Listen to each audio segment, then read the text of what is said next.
Now, if you are a Dreamdraper online user, you follow the same procedure for creating that nice high-quality JPEG for your client. Click on the File Export command.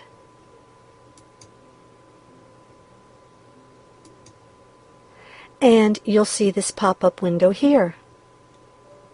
Now hopefully at this point you've already viewed the other lessons in this Getting Organized series, and if you will recall, we already created this JPEG for our client in the other lesson.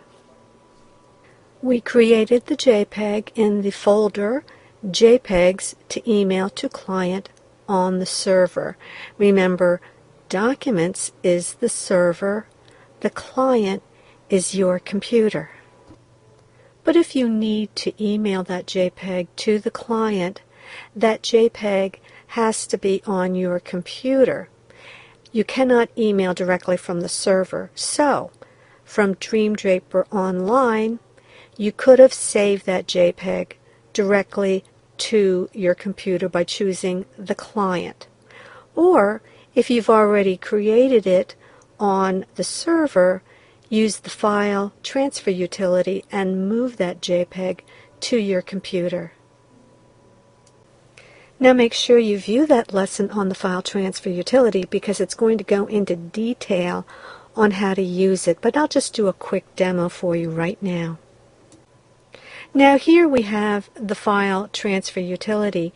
Remember, you can have both the program, the Dreamdraper program, and the File Transfer utility open at the same time.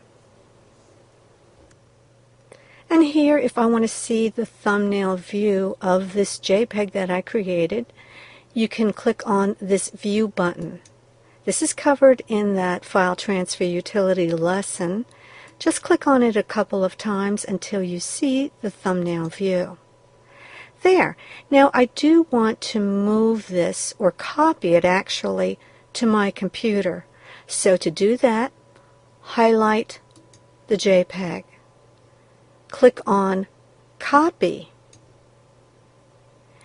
Now I want to navigate to my computer and I want to copy that image to this folder right here, this JPEGs to email to client folder. So highlight your folder. And then what you want to do is you want to click in this space here. This will activate this space. So click anywhere in this space and then click on Paste.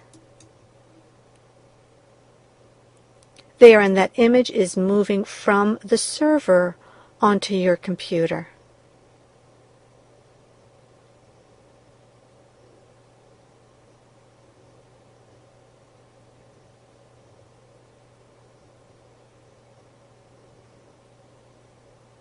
Great. And once it's on your computer, then you will be able to attach it to an email and send it to your customer. And just one last note about saving your JPEG if you are a Dreamdraper online user, and if you happen to be using a different device other than a computer, some kind of tablet.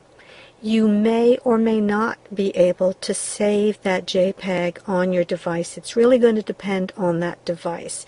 You might have to save the JPEG on the server, and then when you get to a computer, then transfer it from the server to your computer before you can email it to a client. It just depends on your device.